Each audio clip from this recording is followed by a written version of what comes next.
Hello, hello, hello, everyone, and welcome. So excited that everyone is joining us on this very special session that we have with Dr. Chris Seenan. He's a physiotherapist out of Glasgow, Scotland. He is the Global PAD Association's Global Walking Therapy Researcher of the Year. It's a mouthful.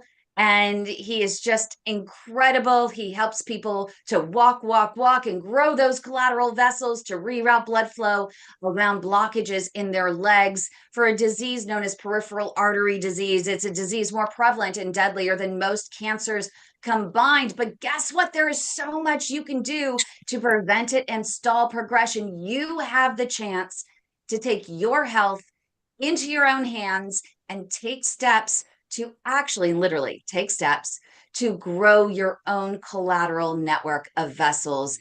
And he is here to share with you how to do it, why to do it, and also he's here to help you keep your New Year's resolutions of your goals. So thank you so much, everyone, for joining us. We really appreciate you being here. Dr. Seenan, we appreciate you being here. I would love to start with you and how you communicate with your patients, how you motivate your patients to walk through that debilitating pain known as PAD so that they can improve their symptoms. Yeah. And thank you very much for having me once again, and happy New Year to everyone.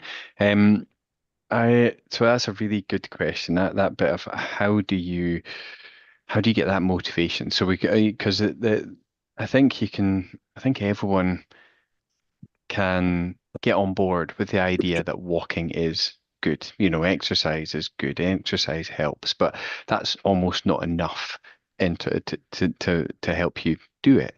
And so the things that the way I approach it is almost in with two things and two different bits in mind. One is, what's the purpose? What's your end goal? Because I think if you can kind of identify that reason for why you want to walk, or why you want to make this change in behavior and to walk more, that will help with that motivation. So it might be things like, oh well, I'm struggling to do X or Y. I'm not able to go to the walk around the shops with my grandchildren, or I'm not able to walk to catch the bus that I need to catch to get into work, or whatever it is. So that would be the goal. Can you identify what it is you want to change and what it is you want to be able to do? And then the second bit of it is, okay, that's the change you want to make happen, but how am I going to integrate this into my life? Because and as often as I think as all of us will know, New Year's resolutions are often the things that are most easily or quite frequently forgotten and broken and not adhered to. And that's the key thing about this walking with when you have peripheral arterial disease, is it needs to become a habit. It needs to become just normal routine in our everyday life, because the disease in itself, unfortunately, isn't going to go away. And so you have to keep doing the walking, and keep going with the exercise. So those are the two questions I ask. First of all, why do you want to do this? What are you wanting to achieve? And then you can really identify that goal that's going to help with the motivation. And the second bit is, how are you going to integrate this into your life? And that might be okay, so you want to do walking, how are you gonna cope when this doesn't work, or when it's raining outside, or when your life becomes busy, or this happens? How are you going to make sure you keep doing the walking? And that might be how putting in contingency plans and action plans. But so that's how I would approach it. That's the things I think about. But I would really be interested to hear from people actually with the condition, to see, well, what works for them, because I think what works for everyone might be slightly different. So I don't know if anyone on the call today would be keen to kind of chip in with how they approach it and what works for them.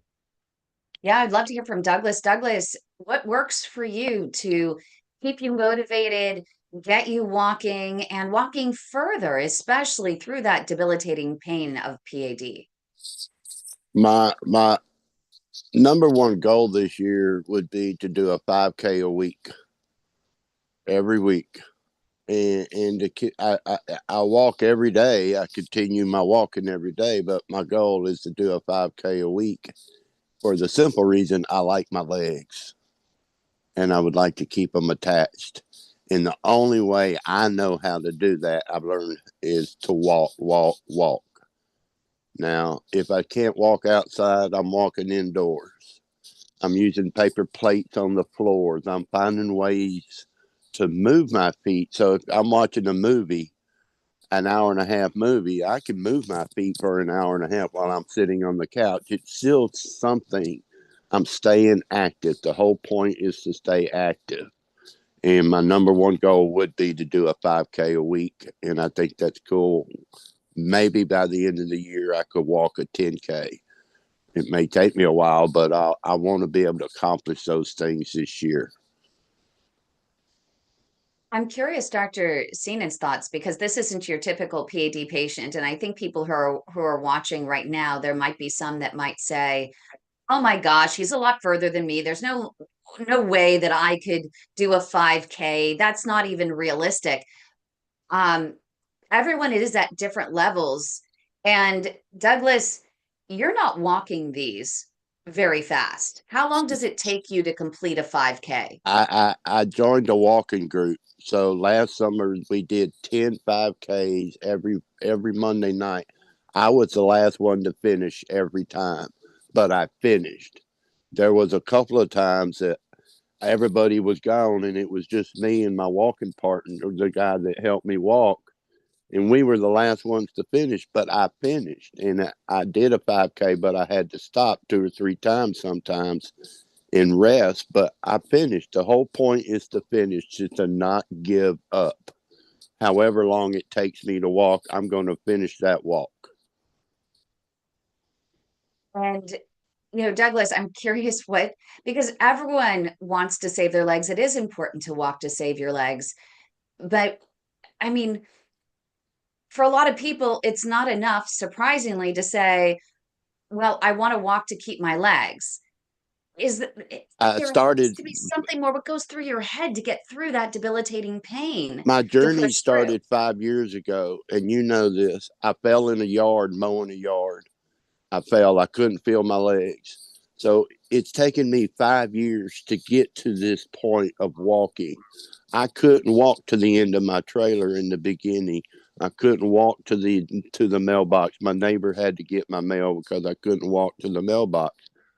But the whole point is making progress. It's not perfection, it's progress. So it's taken me 5 years to get to this point to do a 5K, even though I finished last. It's taken 5 years of walking every day just to the end of the driveway. And then I made it to the neighbors, and then I made it to the next house. So it's what you tell us to do, doctor, is to continue to progress. It's building those collaterals by walking.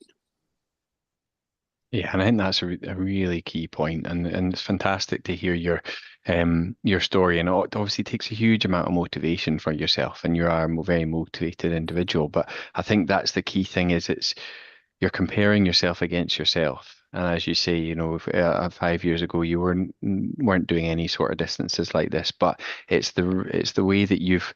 What's really nice is the sound of how you've recorded it and kind of noticing how far you were able to go, and then just looking to go a little bit further the next time or a little bit further. And it takes a long time, and it's not something that's going to get better all of a sudden or anything like that. But over time, you will notice the differences, and that's great to hear.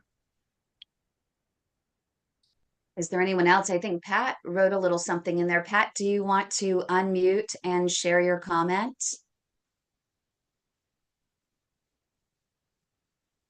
I think Pat may be a little shy. You're welcome to unmute, but it looks like, let me see if I can pull it up here. Pat says, motivation is trying not to die. I mean, that's a powerful statement, Dr. Seenan. Just right there, before we get into the rest of Pat's comments, right there, motivation is trying not to die. Do you Mhm. find that that's enough for most people? I do, and I think there is I'm just I mean, trying to. is it real enough for them? Is it real enough for them, number one? But number two, you know, do they, at the point where they think they're going to die, if they think they can't walk any further, well, what's the point? Yeah, If I'm going to die anyway, I mean, will it really make a difference?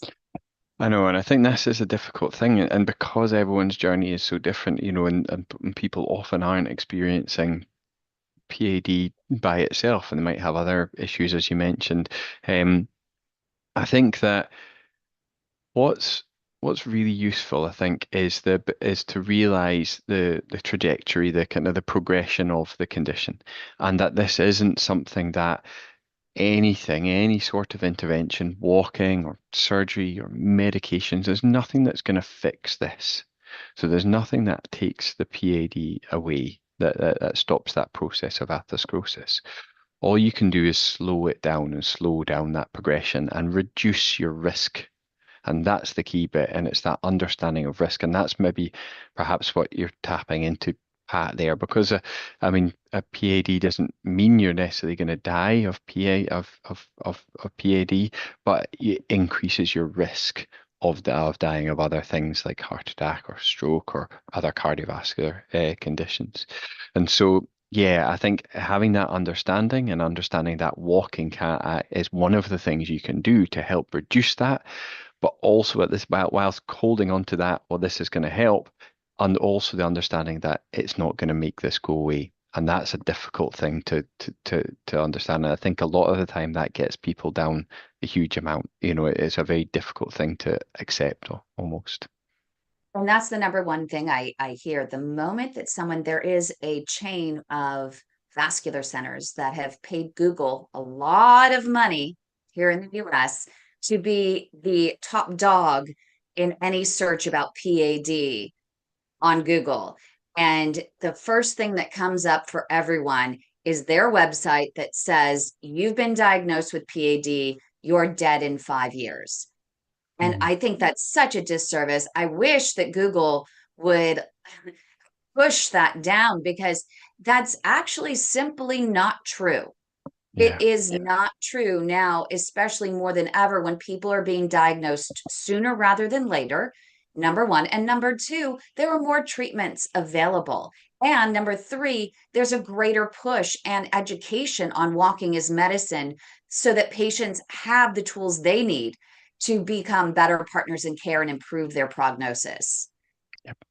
Yeah. I know that's it's really it's disheartening to hear that is the kind of the approach, and that kind of scare tactics almost being used. And obviously when you associate that with, if it is associated with kind of someone making money and associated with that fear that's created, that's really not nice to hear. But I think you're absolutely right. Um it's that the good thing is the focus on the education and the understanding and the kind of other things. The thing, there's so much that each one of us can do to help ourselves, and sort of getting that understanding and realization is really, really important. Yep. And Kathy, what is your New Year's resolution, and how do you get motivated to to keep on walking through all of the comorbidities that seem to go along with PAD? I think the first thing I'd say is my New Year resolution is to stay away from misinformation, like the thing you just said, because that is outrageous. Good one. And actually, it's funny you should say that, because I have noticed a rise in people joining and coming in states of panic. Yes. They're coming in panic. They can't sleep, Yes. terrified. And I'm thinking, well, where are they getting this? That explains a lot. Because it's nonsense. It's absolute nonsense. It's just making it up. Yes, there's a risk, but there's a risk getting on the road. It's really snowy and icy here. Getting in a car is a big, big risk today, but people are doing it. We live with risk. It's about managing it. It really annoys me that responsible people will do this. And I think we need to start a sort of counteract. And one of the things I would say about New Year's resolution is I'm pretty determined not to let myself get carried away with negative thoughts and negative information, but to turn those negativity things to positives without going at them hammer and tongs, because that just exhausts people.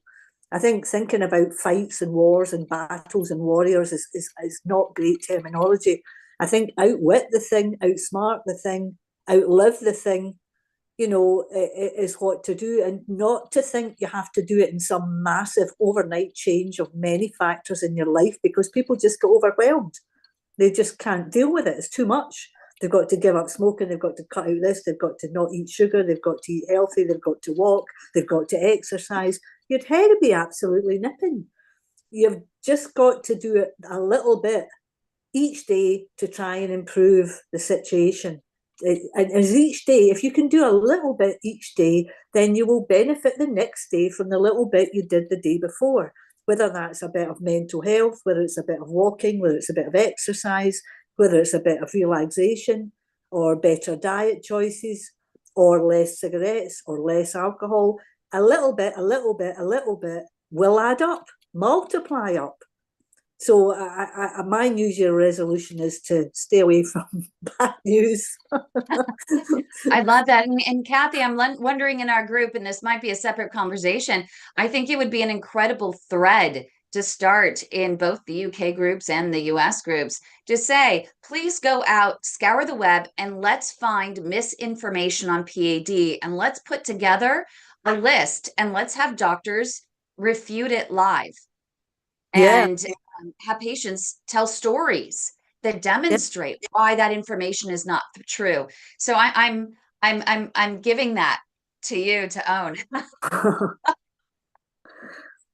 I think that would be really interesting to do, and I appreciate you so much for your anger about this disinformation, because it shows how empowered you are with the right information that Dr. Seenan and his team present. Well, I wasn't always, not because of the efforts made by Chris and his team, because unbeknownst to all of us, they were beavering away for years and years, producing studies which I never got to read, and no doctor ever told me about. I only discovered it because I became involved, and it was very reassuring. But it's a long, slow haul, and as Chris says, it isn't going to go away. And when I was diagnosed with heart disease, it was devastating. I was 45. I had a 10-year-old, and they said you might get 7 years. Oh, but I mean, it was pretty devastating. Yeah. But I got a life, a big life. The 10-year-old's now got 2 kids of his own. He'll be 40 next year. And I'm still here, and I'm still able to go out and walk with my grandchildren. And so I could have been waiting for death for the past near 30 years. Thank God I didn't. Thank God I didn't listen. Thank God I decided to get a life. So, I think it's really important that people don't get tied up in these negative messages. Of course, there is very difficult circumstances for people. I recognise that. Real dreadful, dreadful. Whammy on whammy on whammy. But you have to just pick yourself up and try go again. I love it. What else can you do? Yep. And Dr. Seenan, what are your thoughts based on Kathy's? And then we'll go to Alan and Patty H, and maybe Janice wants to weigh in, and Douglas will get to you again as well. Yeah, I think it's really interesting hearing your perspective, Kathy. And I think a couple of things I would pick up on that. I like the way that you talked there about the change, kind of how to make the changes, and it's this feeling I think often that people might get, that they have to make all these changes all at once and get completely overwhelmed, and therefore make none of the changes, and that's absolutely not the way to approach it. And it is, if you can do these incremental changes, a bit like Douglas's incremental increasing and walking, it's that those small changes over time add up to a really big change. And it's about, and it's a small change is way more important than a failed big change, if you know what I mean. So if you try and do something, change something big, and you fail at it and you don't manage, if that's a lot worse than actually just trying to do a little bit, which is much more realistic. I think that other bit about the information and about how things get out, that is a bit of our responsibility, I think, as healthcare professionals and as researchers as well. I think we need to hear that message and make changes because, as you say, we have been working for years and years on this, but we're not very good at talking at talking to other people. We're very good, I guess, at maybe talking to each other and sharing information and writing articles about it. But what we're not very good at is kind of sharing that wider with the wider community in terms of other healthcare professionals and informing and changing those messages. So that's one of the things that I'm going to be focusing on a lot more over the next year and into the future is about it's all well and good doing the research and knowing certain things about the condition, but if only you know that and not very many other people know that, then it doesn't make any difference. We need to get it out there. So it's about getting out and talking and like these opportunities where I get a fantastic opportunity to hear from all of you and understand your experience and life and it is so useful. Thank you. And Alan, go ahead and unmute. Alan has an interesting perspective. You had a little bit of ebbs and flows with your experience in, being motivated and getting out there and exercise. Would you like to share your New Year's resolution and struggles you may have with motivation and what actually does motivate you? Well, I didn't officially make a New Year's resolution, but I did resolve to try to work hard over the next 3 months to improve my condition. Hmm? And my motivation is that I'm really tired of walking for 2 or 3 blocks and then having to sit down for 5 minutes and doing that, repeating that over and over. Yesterday, I had a good day. I walked 3.4 kilometers and I only stopped 3 times for the first half of it. And then I was able to complete the second half of it, I'll say a third of it, without stopping. And that's the first time in a while that I've been able to do that. So that was progress. But I do have a question. If I focus really hard over, let's say, 3 months, and if my condition doesn't improve, is that the point that I go to the doctor and talk to him about surgery? Like how long do you go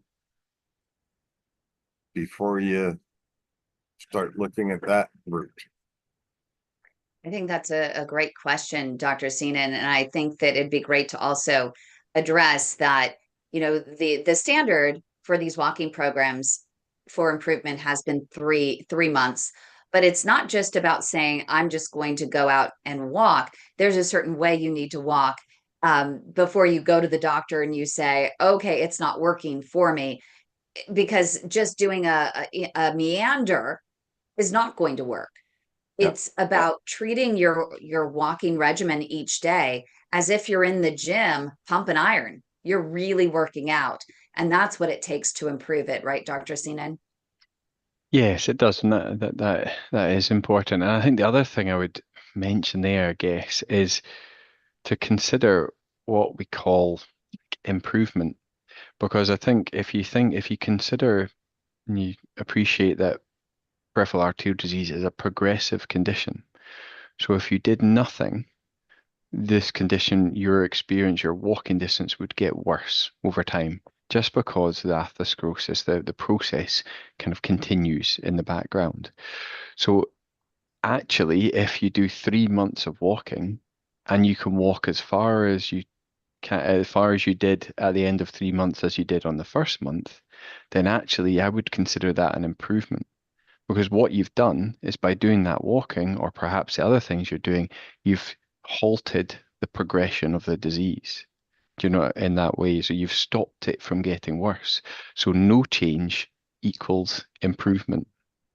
So it Right. is to kind of consider that.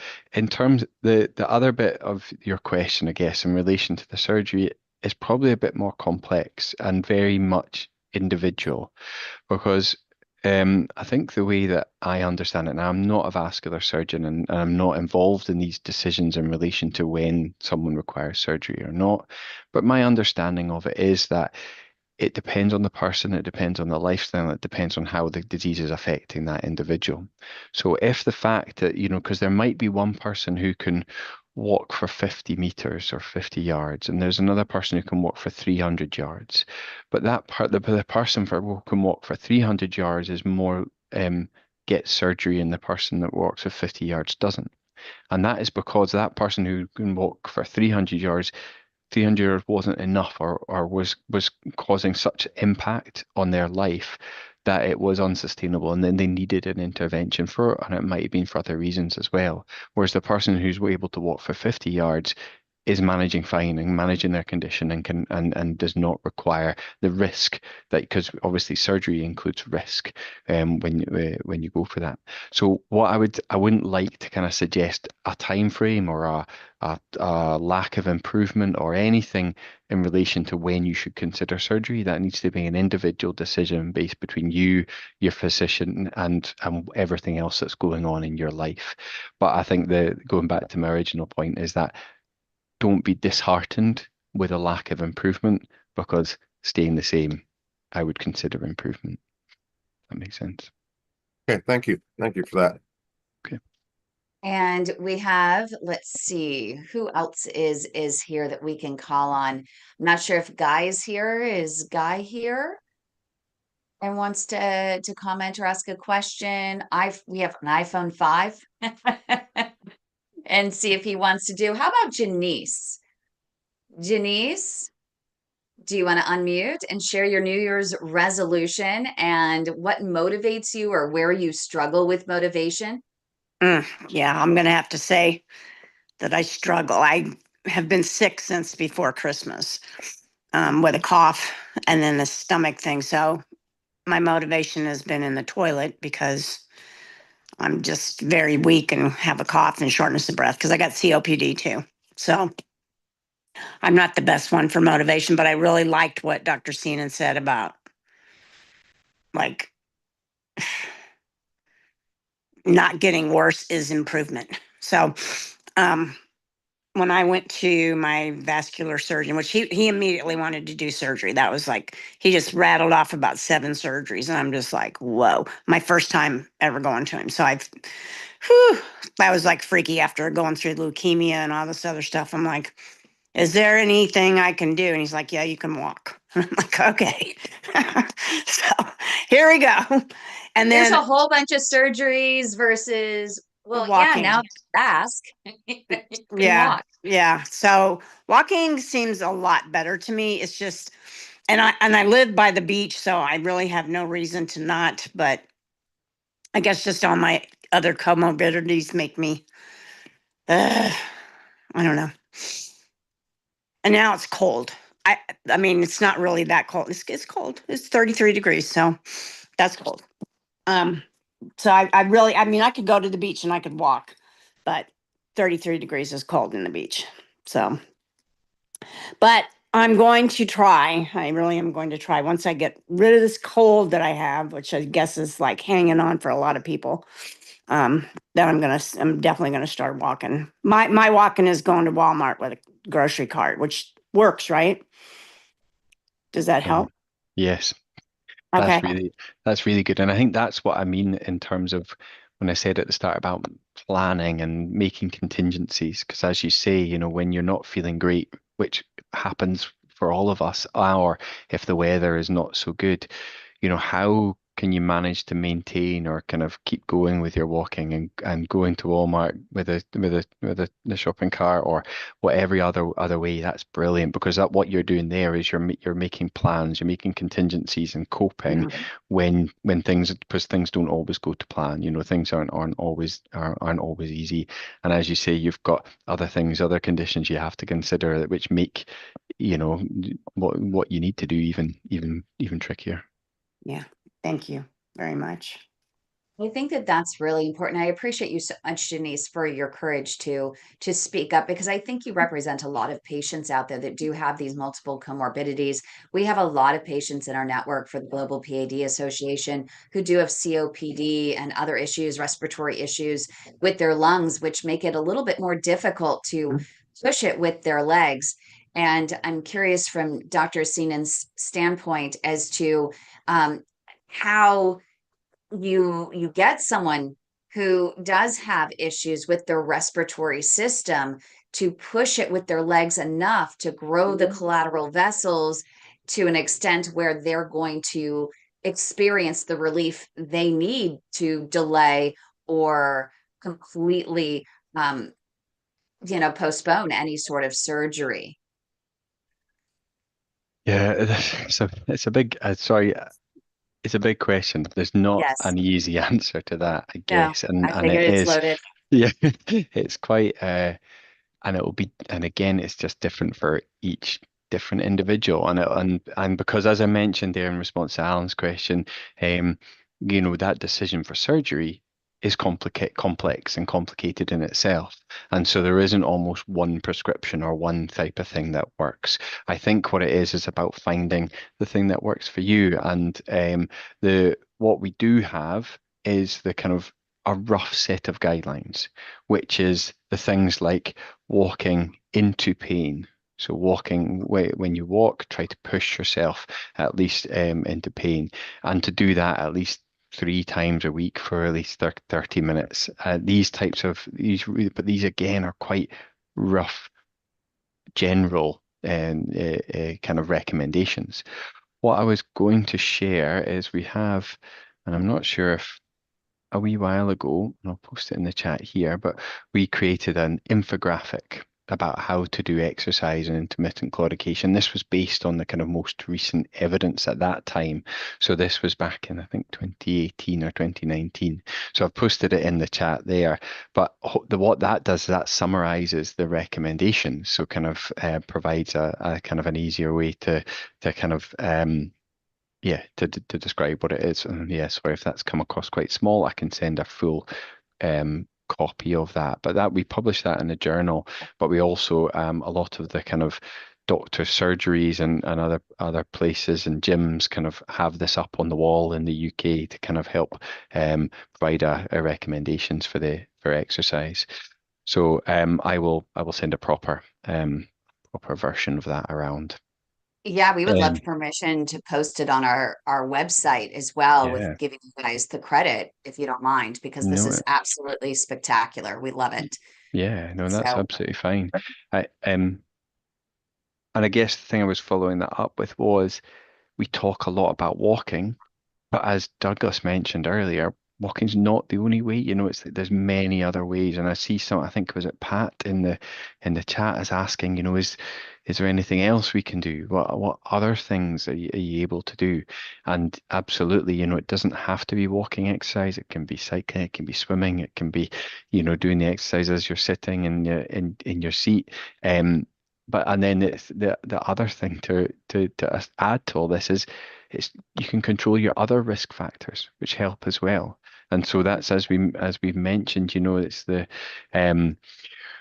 many things you're asked to try and control or reduce, like smoking, for example, or stress, or alcohol intake, your blood pressure, your cholesterol, the all of these things, your diabetes, your blood sugar, if you have diabetes as well. If you can try and make a little change on each one of these things, it becomes cumulative or additive. It all adds together. So if you're walking a little bit, but also, I don't know, reducing your smoking a bit, if if taking less alcohol, whatever it is, if you do all these different things, you should notice even more of a difference. I have a thought, please. Yes. Doctor, listening to what we're talking about is we discuss a lot. I feel we need to discuss the mental health side of this aspect in what we're talking about now, because I had open heart surgery 2 years ago. I have COPD also, and the mental health aspect of going to bed every night thinking that I'm going to die or I'm going to lose my leg is something that, you know, we're human beings, and it's hard not to get that out of our head sometimes. And the motivation part is when I go to bed at night thinking I made one extra step today, better than going to bed at night going, I sat on the couch all day and just worried about what's going to happen to me. Even if I get up and walk 4 steps to the end of the couch, that's better than not doing nothing at all. So the mental health aspects of what we all go through with the insanity of the disease, and staying off of Google and trying to be positive when I'm 62 and I'm nowhere near. I'm retired now, so it's like this is not what retirement's supposed to look like. I'm supposed to be on the beach in the Bahamas with an umbrella, having a good time, but yet I can't walk to the end of the driveway. You know, so the mental health aspect of what you talk to your patients about, and what we all need to realize. And I want to share just one quick thing. Think everybody in here needs to think about all the things we've been through in our lives, and we're still here. All the different things and aspects of what life brings us. And this is just something else for us to conquer one step at a time. Very motivational, Douglas. Thank you so much. Your story is always motivational, and sometimes when people see your post, they might think, and your goals, they might think, well, he's doing so much better than me, and he doesn't struggle. You struggle every single day, but you keep pushing it, and you know you're committed to being here. You're committed to making progress on your own, and I think that's amazing. And we have Marie here, and I think that we touched on something as well. I don't know if she wants to share her New Year's resolution and where she struggles, because Marie, I think that she's in our live studio audience. I think a lot of people probably can relate to you, and you could help so many people by sharing. And you know, she says mentally she's broke, and she says she feels as bad as the disease itself, mentally to physically. And she asks Dr. Seenan, you know, for some motivation and a little advice. You know, what if you've tried the walking and it seems nothing helps? You know, it just seems the same old song and dance. What do you try at that point? Yeah, it's really difficult, and I think that it's something really important to acknowledge, as Douglas is saying, as Marie's saying, that the impact, the toll that the disease has, and the experience of the disease, the daily pain, the daily restriction, the fear, as we've touched upon a few times today, and almost I think what I hear a lot of times is that the sense of powerlessness that people feel, and what I mean by that is that they feel there's nothing they can do, that this is, you know, that to make this better, or even that all the things they can do aren't going to make that much difference, and the futility, or the, you know, the how frustrated they are with that. And so it's really important to acknowledge that that is how a lot of people feel, and a lot of people experience, and that is, there's no getting away from that, or no making that better necessarily, apart from to acknowledge and to discuss it. In terms of what you can do and how you can help those feelings, this might sound a bit glib, or not particularly useful, but I think that, again, exercise, as well as having cardiovascular benefits, doing any activity, getting outside, or changing your kind of your background, or your, in terms of where you are, can have huge mental health benefits. So that's one of the things that exercise is best for. So it's actually almost better for feeling good, during that release of endorphins, which help you feel more positive. So exercise can help when you're feeling not great, in general. Is one of the things I would say. The other aspect of it, and it relates to these incremental changes, is one of the things that can really help to, when you feel everything's a bit futile, is to try and notice the things that are changing. or notice, appreciate the improvements or or that you can see. And so that might be a case of when you are doing your exercise or when you are just kind of living your life day to day, notice any differences, any changes. So if you are walking, the changes might be really small, but if you measure yourself carefully, so like going back to what Douglas was saying in terms of if you notice how far are you able to go and kind of record that in some way, and it might be steps you're taking per day, it might be how far you get on a treadmill, it might be what you can do kind of at the gym. But if you can try to notice that it's either not changing or getting slightly better, then that you can notice those positive things and give yourself the positive messages. And Sue, who's on YouTube, brings up a really good point. Her right leg is clotted all over after a cleaning a week ago. Walking is number one, the best medicine. Any procedure, all procedures, whether it's endovascular, meaning using wires and balloons to go in, and even a roto-rooting device to clean out some of that plaque, and then they place a stent in some cases, all the way through to an endarterectomy where they physically or manually scrape out the plaque, or a bypass to where they surgically reroute blood flow using a vein or a graft. Those are all temporary. Every one of these procedures, they're not a cure. They're not durable. One may be more durable than the other, but the purpose of any one of these procedures, if you want a procedure and you want a quick fix, you must know that it is not a cure. It is not durable. And the only point in having a procedure, there are two reasons. Number one, to heal a wound. Number two, it's to relieve symptoms. So heal a wound and relieve symptoms so that you can actually get out on your feet and walk further and faster to grow your collateral network of vessels, those natural bypasses that you have, the little miracles in your body. The goal is to build those, because it's not a matter of if those procedures are going to fail, it's a matter of when. And the purpose is that it's giving you time to grow your network of vessels, your natural bypasses, so that when it fails, when your stents occlude, when your graft occludes, you're not going to need a revolving door procedures, because it doesn't matter that those arteries are blocked. You've been able to walk to grow your own bypasses so that you just don't even need those arteries. Am I on point?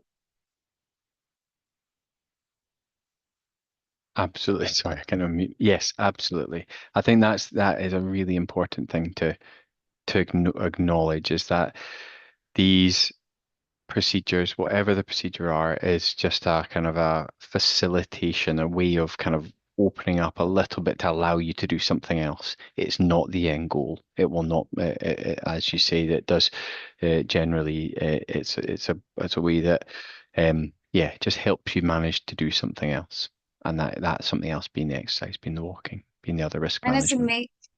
it's amazing that we have Linda who's here, and in comments, I don't know if Linda, you want to say it, but it's so inspirational. She says she's not very active in, our group, but she reads everyone's comments. And, before finding the group, she was full of fear due to Dr. Google that we talked about early on. But so many of the comments are uplifting and inspirational, things like this seminar and what you're saying, Dr. Seenan. She says she'll be forever grateful that she's now living again. Yes, there's pain every day, but she keeps pushing every single day through that pain, taking her health into her own hands. And she's excited to hear that she's not going to die in 5 years. One of those pieces of misinformation on Dr. Google, that is not the case. There's so much you can do to improve your prognosis. So thank you so much, Linda, for sharing. And I think we have Sid who's here. Sid, I'm going to call on you. Sid, what is your New Year's resolution, and where are you struggling? Where are you motivated? How can Dr. Seenan help? There Can you you hear go. me? Can Oh, you we hear can me? hear you now. Great to see you, Okay. Sid. You too, Kim. Right now, my wife and I are in Disney. We come here every year for vacation for about 3 or 4 weeks. So let me tell you a little story. 2 years ago, when I had a bypass operation and my right leg, and then my groin. And the one on my right leg below the knee to above the knee did not work. When my wife was in the waiting room, talked to the surgeon after the surgery, she said he was telling her about the operation, and she said, "What's next?" He said, "Amputation of my right leg." So last year when we came to Disney, I was walking about 100 to 200 feet in a wheelchair 80 and 90% of the time. I'm sorry, 2 years ago that was. When I got back after vacation, I ran into UChem or your website, and I started the walking program. Well, today is our 5th day here, and we average between a low of 6 to a high of 10 miles each day. I'm not saying it was painless, but it was bearable. Um, it's unbelievable, just the progress we made. And I just heard Douglas's comments about going to bed at night. You know, 2 years ago when I went to bed at night, I almost cried myself to sleep because I was going to lose a leg. And now things are a little different. I still get some pain around my ankles sometimes, but I have 3 doctors now that I see: one surgeon, one interventional radiologist, and one interventional cardiologist. Um, so, and I see them once a year, and I just get their opinion. I get ultrasound done on both my legs twice a year. So each doctor sees that. Kim, the last doctor was one you recommended, Mark Garcia, I believe it was his name. Yeah, And I he's met right with, there close to you in Delaware, right? yeah, he's in Delaware, and he comes to within 3 miles of my house once a month. That's all he's in Delaware, and Lewis, Delaware is once a month. So I seen him for the first time last month.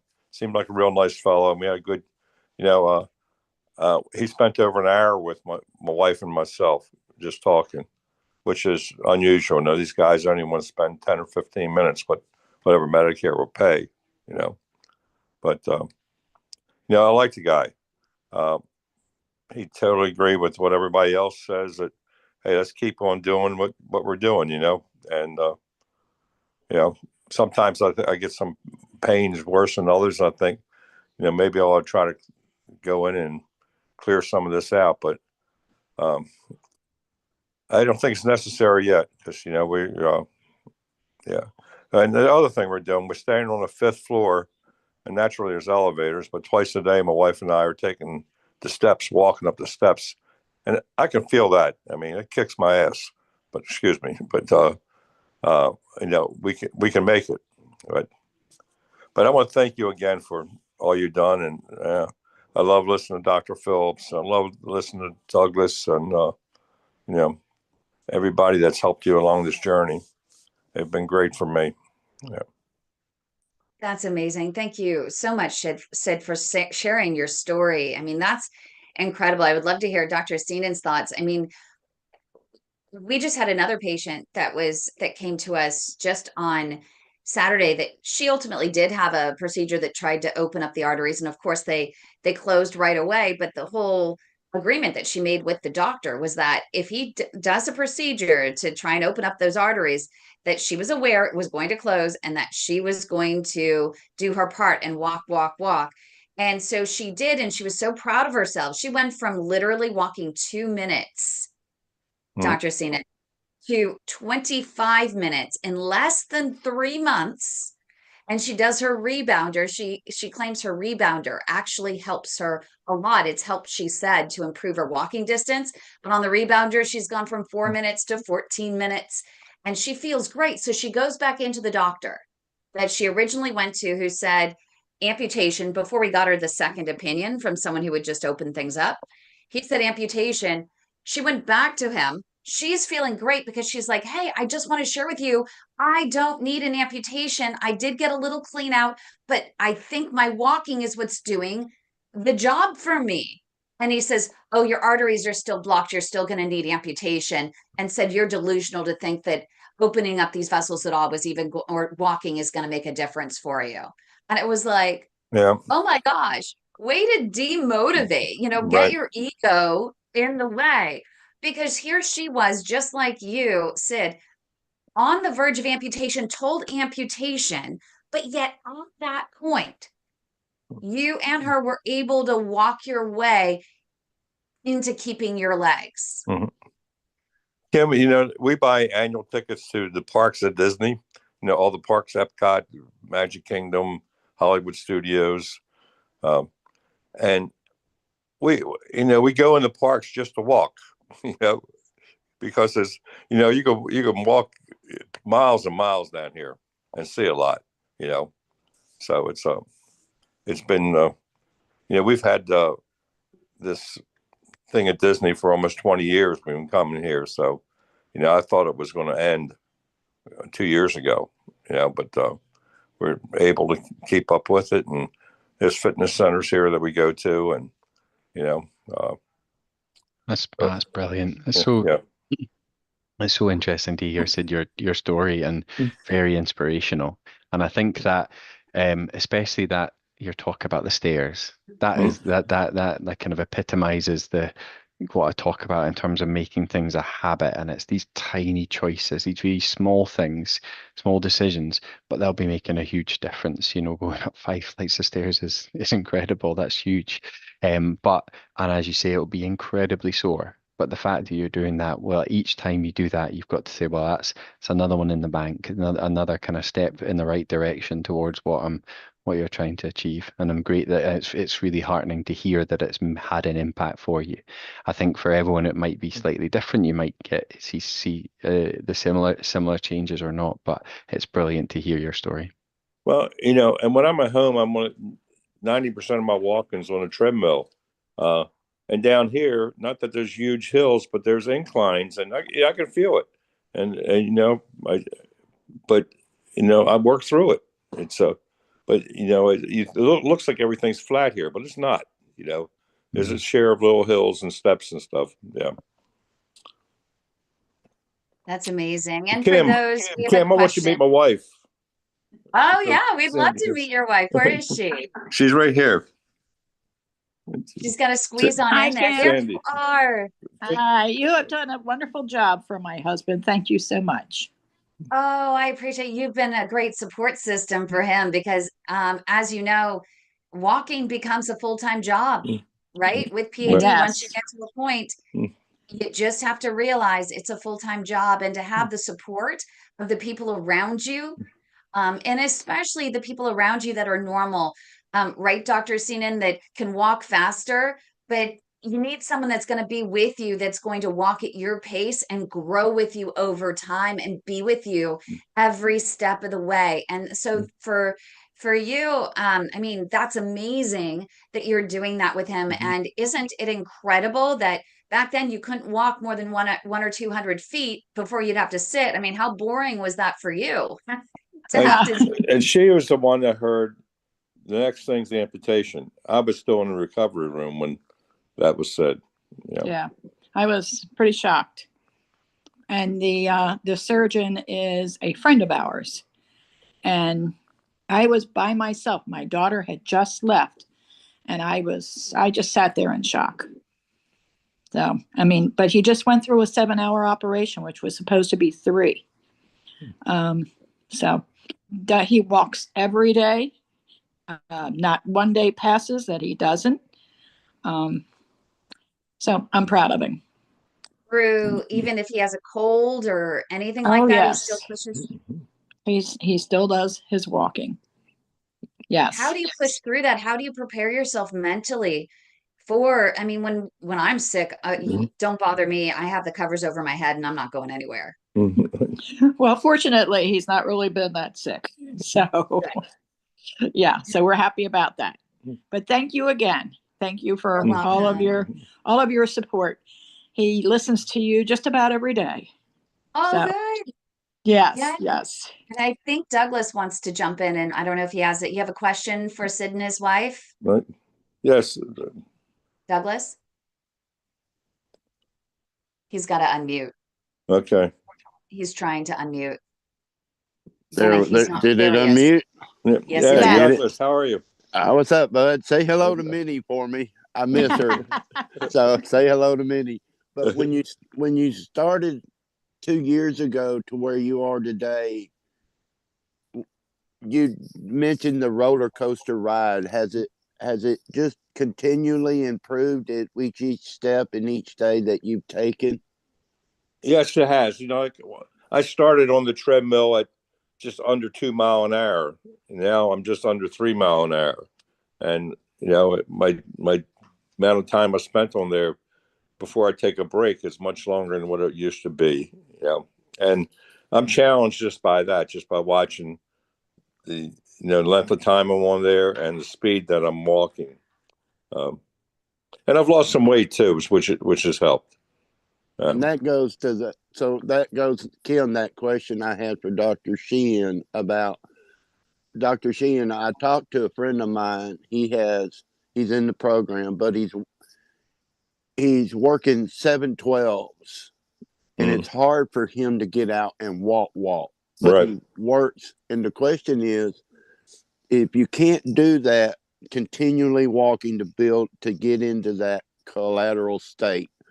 He walks probably 20, 30,000 steps a day, but it's within a like 200 step distance, like in a shop area. How does that, will that actually help improve collaterals, or do you have to do the walking part where you get to that stage where you feel the pain and you walk through it? That makes sense? It does. And I think this is a key question. I don't think we really know enough to be able to say decisively one way or the other. So in general, like the best evidence we have at the moment is that walking into pain is the thing that help and that makes the difference. But there are now studies that are coming out where we're doing exercise programs where people aren't walking into quite as much pain and they still have a beneficial effect. So I think that in terms of building the collaterals, that probably the jury's still out in terms of whether or not, what is the right recipe for the development of collateral, or is there actually a one recipe, or is it perhaps that any type of exercise, any type of walking, as long as you're kind of like pushing enough, or trying to kind of make your muscles do the work they need to do, then it makes a difference. So I'm sorry, again, that's a bit of a.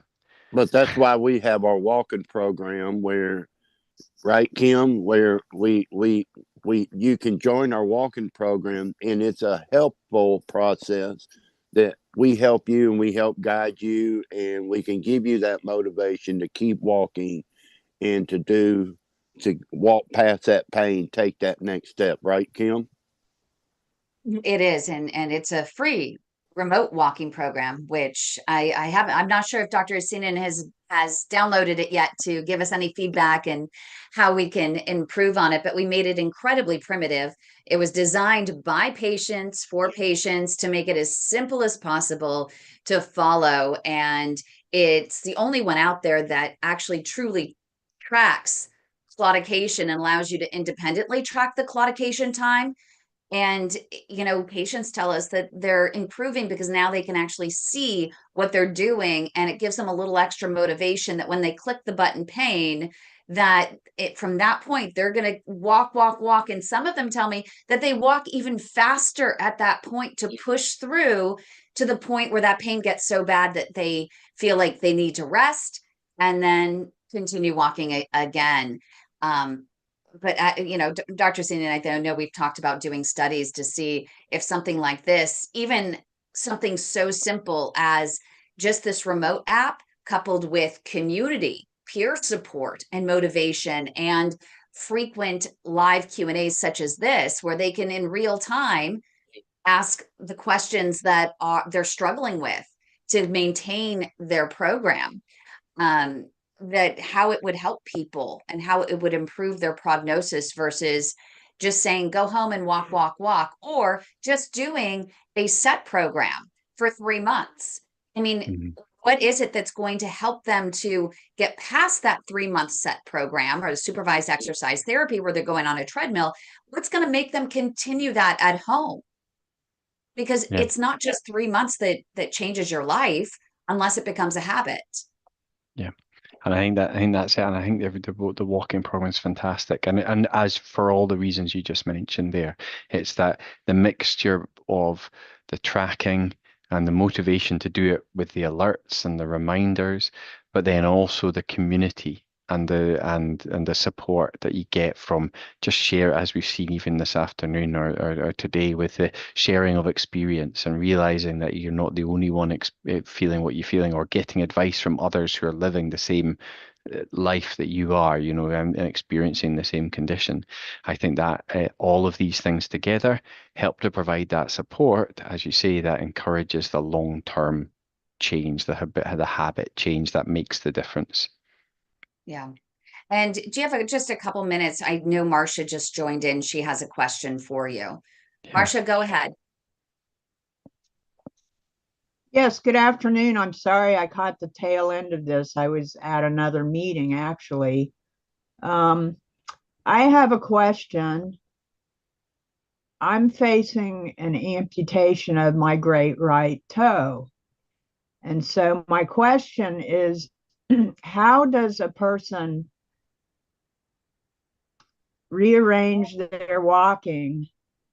Because in my case, the pain isn't so much collateral like cramping as it is the infection in my toe right now. And so how do you go about gauging your walking at this point? I realize I'm going to have to go through a little bit of readjusting my balance and things like that. I'm not too worried about that, but like, how do you get through that pain to get more focused on the collateral blood flow? And are you asking, Marcia, sorry, how do you walk now before the amputation or after, or a bit of both? Well, kind of both. I mean, my gait has been adjusted for the past 2 years, walking not favoring my great right toe. So, and plus I practice Tai Chi and Qigong, so I'm not really too concerned with the balance, but it's again getting through the pain that isn't so much caused by collateral blood flow.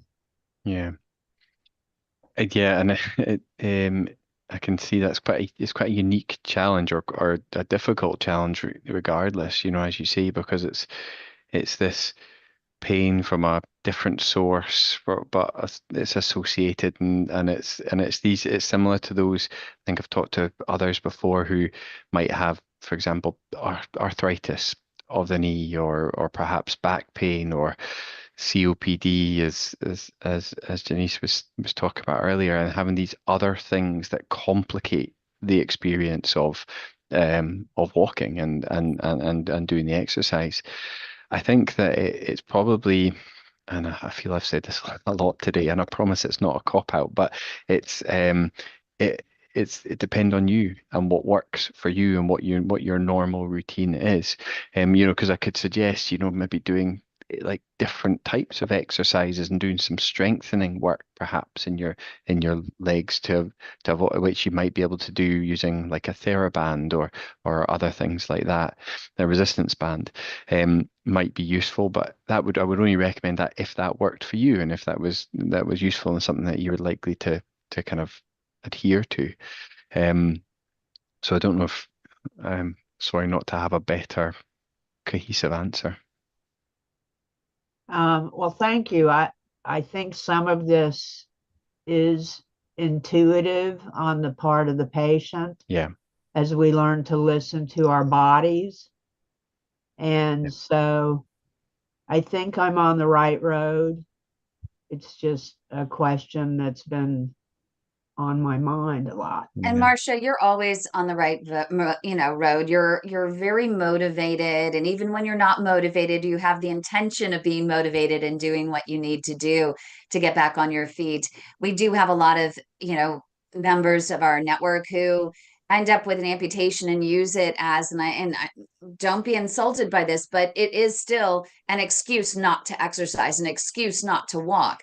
And I think it's not your fault as a patient. I don't think it's your fault. It's that you're not getting the guidance that you need from those doctors who are performing the amputation that actually don't know themselves. They aren't taught in school how you are to exercise and how you are to continue walking or get back to walking sooner rather than later. That's where doctors like Dr. Chris Seenan come in, and other physiotherapists. And you as a patient, you need to say to your doctor, hey, you did the amputation. I need PT, and I need PT bedside. I want PT bedside while I'm still inpatient so that you can start the process of getting me moving, even if it's just in bed, even if it's just my stump, even if it's just the toes on my other leg. Get me moving. Show me the way. I'm motivated and I want to keep the rest of my leg, and I want to keep my life, because so many patients who end up with not a toe amputation, but a major amputation, that they end up in bed and they're completely immobile. And so they're not getting a cardiovascular workout for their heart.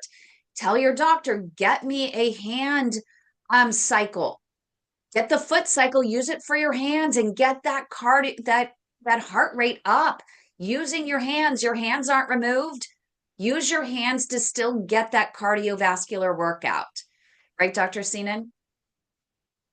Absolutely. And I think that is that key point. Remember, walking and exercise isn't just for your legs, and it isn't just, to be focused on a certain part of the body. The benefits of exercises are general and systemic. And so, as you say, if you can't move your leg, if you're or your toes for a certain period of time, keep moving in other ways, or find other ways to get your heart pumping. Thank you so much, Dr. Seenan. We really appreciate you being here, and you've generously gone over the time, over the hour that we spend. You are coming back next week. Is it going to be 4 o'clock or 5 o'clock your time? I think this time I tricked you, and I think we did an hour earlier than we normally do. No, this time is absolutely fine for me next week as well. So yeah, at 4 o'clock is grand. It is 4 o'clock UK time today. Fantastic. And it's 8 o'clock a.m. Pacific time here, and it's 10 a.m. Central time and 11 a.m. Eastern. So, make sure to mark down that time. Join us next week. We still have quite a few questions that I know are coming in online and through here. And so I'm going to mark them all down. And if you don't mind, if we can run through them next week. Also, next week, what I'd like everyone to think about, everyone who's joining, everyone who plans to join, there are a lot of people that are going to review this afterwards and may join us live versus watching the replay this week. I want you to come prepared with what are the things that we need. If we're going to do a 2-hour seminar on walking and exercise as medicine to prevent and stall progression of PAD, what are the key things that we need to cover? Even things that you already know, maybe things that have helped you. Come with those ready to share with us so that we can start marking them down. I think a great brainstorming session next week would be really fun. And it would also offer some key tips and tricks live for those who are tuning in to apply those to help them in their walking regimen. So any other final words, Dr. Seenan? Well, for me, just thank you all so much for your time and questions. It's always